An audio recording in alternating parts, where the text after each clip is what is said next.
জন্ম নিয়ন্ত্রণ সম্পর্কে ইসলাম কি বলে? নবী করিম সাল্লাল্লাহু আলাইহি সাল্লাম বলেছেন, তাজাওয়াজুল ওয়াদুদ আল ওয়ালুদ ফাইন্নী মুকাথিরুম বিকুমুল উমাম।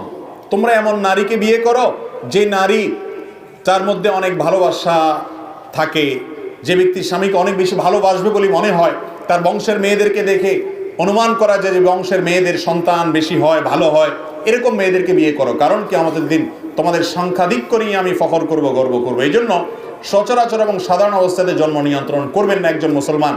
একজন মুসলমান জন্ম নিয়ন্ত্রণ করতে পারেন যদি তার এই মুহূর্তে বাচ্চা হলে এই বাচ্চা লালন পালন করতে যে পরিবেশে আছে সেই পরিবেশে হিমশিম খেতে হবে, কঠিন জায়গা, তারা কথার কথা জেলখানাতে আসেন বা এমন জায়গাতে আসেন এখানে বাচ্চা একটা আছে, আরেকটা বাচ্চা হলে তাকে ধরার লোক থাকবে না, মায়ের জন্য কষ্ট হবে, অথবা এই মুহূর্তে বাচ্চা কনসিভ হলে মায়ের স্বাস্থ্যের বড় কোনো ক্ষতি হবে, এক কথায় বড় কোনো বিপদ হতে পারে বা বড় কোনো সমস্যা আছে।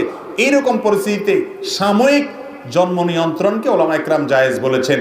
কিন্তু কি খাওয়াবো, বেতন কম, ইনকাম কম, এই উদ্দেশ্যে বা এই কারণে যদি কেউ জন্ম নিয়ন্ত্রণ করেন তাহলে সেটা কোনো আলেমের মতেই জায়েজ নাই। কারণ জন্ম নিয়ন্ত্রণ সম্পর্কে আল্লাহ রাব্বুল আলামিন স্পষ্ট বলেছেন, তোমরা তোমাদের সন্তানদের হত্যা করবে না, কারণ আমি তোমাদের কাছ থেকে রিজিক চাই না, তোমাদের এবং সন্তানদের সবার রিজিক বরং আমি দিব।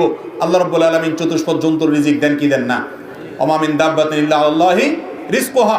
অতএব এই রিজিকের ভয়ে যারা জন্ম নিয়ন্ত্রণ করে এরা আল্লাহর প্রতি সুধারণা রাখে না, তারা আল্লাহকে চিনে না। ইমানদার কখনো এই চিন্তা জন্ম নিয়ন্ত্রণ করলে সেটা জায়েজ না, সেটা হারাম।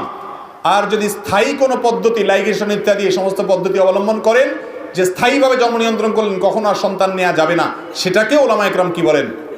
নাজায়েজ এবং হারাম বলেন। শুধুমাত্র সাময়িক সমস্যার ভিত্তিতে, পরিবেশগত কারণে, স্বাস্থ্যগত কারণে আপনি বিভিন্ন বিরতিতে জন্ম নিয়ন্ত্রণ করতে পারেন। সেটা 2 বছরের জন্য হতে পারে, 2 মাসের জন্য হতে পারে, যতদিন পর্যন্ত অসুবিধা থাকে ততদিন বন্ধ করতে পারেন।